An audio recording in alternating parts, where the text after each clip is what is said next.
नमस्कार मित्रांनो, योग की बात या यूट्यूब चॅनलमध्ये आपणा सर्वांचं हार्दिक हार्दिक स्वागत. मी अर्थातच डॉक्टर रणजित चिकोडे. मित्रांनो, हल्ली डायटिंगचा सल्ला देताना बरेच जण अन्नाला बाजूला सारून फक्त फळं खा किंवा जेवणानंतर एखादं तरी फळ खा असं सांगतात. आता न्यूट्रिशनचा जर विचार करायचा झाला तर फळांमध्ये फ्रक्टोज नावाची साखर असते आणि या साखरेने सुद्धा वजन वाढू शकतं. कारण कमी अधिक प्रमाणामध्ये सगळ्या फळांमध्ये साखर असतेच. विशेषतः जेवणानंतर तृप्तीचा ढेकर दिल्यानंतरही समोर जर फळाची डिश आली तर आपल्याला राहत नाही. किंवा काही वेळा जवळ असणारी मित्रमंडळी आणि पाहुणे मंडळी आग्रह करतात, आपण नको म्हणतो, आता पोट भरलेलं आहे, पण ते सांगतात की भरलेल्या गाडीला चिपाड्याचं काय ओझं होणार आहे. असा एखादा हलका फुलका विनोद केला जातो. आपण सगळे त्या विनोदामध्ये रंगून जातो आणि आपसुकपणे भरलेल्या पोटावरती फळं खाली जातात आणि ही लक्ष्मण रेषा, ही सीमारेषा ओलांडली जाते. पण मित्रांनो, या फळात असणाऱ्या फ्रक्टोज नावाच्या शुगरने रक्तामधलं इन्सुलिनचं प्रमाण वाढतं आणि जास्तीचं इन्सुलिन रोजच्या सवयीप्रमाणे जर वाढायला लागलं तर रक्तामध्ये ट्रायग्लिसराईड नावाची एक धोकादायक चरबी निर्माण व्हायला लागते. ती रक्तवाहिन्यांच्या भिंतीला साठायला लागते आणि त्यामुळे ब्लड प्रेशर वाढू शकतं. ब्लड प्रेशर वाढल्यानंतर काही दिवसांनी हृदयविकाराचा धोका संभवतो. कारण शरीराला रक्तात साखर आली की त्याच्यावर नियंत्रण करायला इन्सुलिन सोडायचं एवढंच माहिती असतं. मग तुम्ही एखादा गोड गुलाबजाम खाल्ला किंवा एखादं गोड फळ खाल्लं, शरीराला हे कळत नाही. शरीराला एवढंच माहिती असतं, रक्तात साखर आली म्हणजे इन्सुलिन सोडायचं. शरीर हा विचारच करत नाही की काय तुम्ही खाल्ले. गोड खाल्लं की इन्सुलिन सोडलं जातं. आणि म्हणूनच जर फळांमध्ये असणारी व्हिटॅमिन्स आणि मिनरल्स सगळं जर तुम्हाला मिळवायचं असेल तर तुम्हाला एखादं जेवण स्किप करायला लागेल आणि त्याच्याऐवजी वेगवेगळ्या प्रकारची फळं तुम्हाला खाता येतील. आता फळं कशी खायची, केव्हा खायची, हा एक प्रश्न नेहमी विचारला जातो. फळं ही नेहमी खड्या मिठाच्या पाण्यामध्ये 15-20 मिनिटं भिजत ठेवायची, नंतर ती स्वच्छ पुसायची आणि ती होलसम खायचा प्रयत्न करायचा. म्हणजे ती चावून चावून खाल्ल्यामुळे आपल्या हिरड्या मजबूत होतात. दुसरं म्हणजे चावून खाल्ल्यामुळे त्याच्यात ती आपली जी लाळ आहे ती लाळ त्या फळांच्या रसामध्ये मिसळते आणि त्या रसामधली जी व्हिटॅमिन्स आणि मिनरल्स आहेत ती त्यांचं पचन आणि शोषण व्हायला मदत होते. आता या फळांमध्ये काय आहे? या फळांमध्ये जीवनसत्व आहेत. फळं म्हणजे जीवनसत्वांचं भांडार आहे.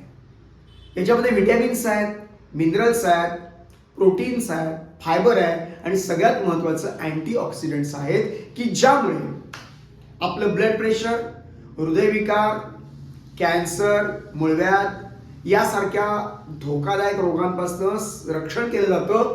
शिवाय आपलं पोट साफ होतं, कारण याच्यामध्ये फायबर आहे. मोठ्या आतड्याचा कॅन्सर व्हायची शक्यता बंदच होते, पित्त कमी होतं. म्हणून ही सगळी फळं आपण खाल्ली पाहिजे.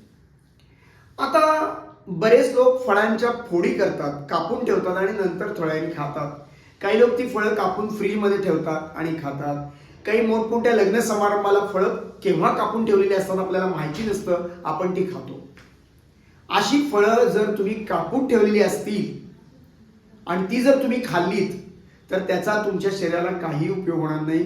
कारण एकदा फळं कापली आणि त्यांचा हवेशी संपर्क आला की त्या फळांमध्ये जी व्हिटॅमिन्स आहेत त्याचं ऑक्सिडेशन होतं आणि त्यातली व्हिटॅमिन्स नाहीशी होतात, त्यातली पोषक तत्व गायब होतात आणि मग अशी फळं खाऊन काय उपयोग आहे. म्हणून फळंही कापून ठेवायची नाहीत, अखंड खाण्याचा प्रयत्न करायचा. आता ज्यांना दात नाही आहेत, ज्यांना दाताच्या तक्रारी आहेत, त्यांना चावून खाता येत नाही किंवा वय झालेले काही जे लोक आहेत त्यांना फळांचे रस घेता येतील, पण ते फळांचे रस त्यांनी रस काढल्यावर लगेच घेतले पाहिजेत आणि तो फळाचा रस जो आहे तो तोंडात ठेवला पाहिजे आणि चावून चावून खाल्ल्यासारखं ठरवून तो नंतर हळूहळू गिळला पाहिजे. म्हणजे त्याचं शोषण आणि पचन लवकर व्हायला मदत होते. अशा प्रकारे ही फळं आपण खाल्ली पाहिजे. आता असं विचारलं जातं की फळं माफ करा कोणत्या रसाची खायची, म्हणजे आंबट खायची की गोड खायची की कडू खायची की तुरट, असा प्रश्न नेहमी विचारला जातो. आयुर्वेदाने सांगितलेलं आहे की 6 प्रकारचे रस ज्याच्यामध्ये आहेत अशी सगळी फळं खा. म्हणजे तुम्हाला लिंबू आंबट आहे खाता येईल. आता तुरट रसाची फळं जनरली आपण खात नाही. उदाहरणार्थ आवळा किंवा कवठ किंवा बीट हे आपण जनरली खात नाही. बीट खातो पण कवठ कधीच कोण खात नाही. हे कवठ आपण खायला पाहिजे. लोक कवठाची बर्फी आणून खातील, कारण कवठ खाणार नाहीत. पण कृपा करून बर्फी खाऊ नका, बर्फीने काही फायदा होणार नाही. कवठ खाल्लं तर फायदा अवश्य होईल. त्यामुळे ही सगळ्या प्रकारची फळं खा. आता सगळ्यात महत्वाचं कुठलं फळ केव्हा खायचं, तर सीझन मध्ये जे फळ येतं, आता आंबा मार्च एप्रिल मे मध्येच खाल्ला पाहिजे, कारण आंबा हा मुळात आंबट असतो आणि त्याच्यावरती सूर्याचे किरण पडतात. प्रखर सूर्याचे किरण मार्च एप्रिल मध्ये पडल्यावर त्या आंबट आंब्याचं रूपांतर गोडामध्ये होतं, कारण सूर्यकिरणांमध्ये क्षारधर्म असतो आणि मग हा आंबा गोड होतो आणि तो खायला चांगला असतो. किंवा तुम्हाला गाजरं आता थंडीच्या सीझनमध्ये मिळतात, अंजीर आता मिळतात, किंवा द्राक्ष आता थंडीच्या सीझनमध्ये मिळतात.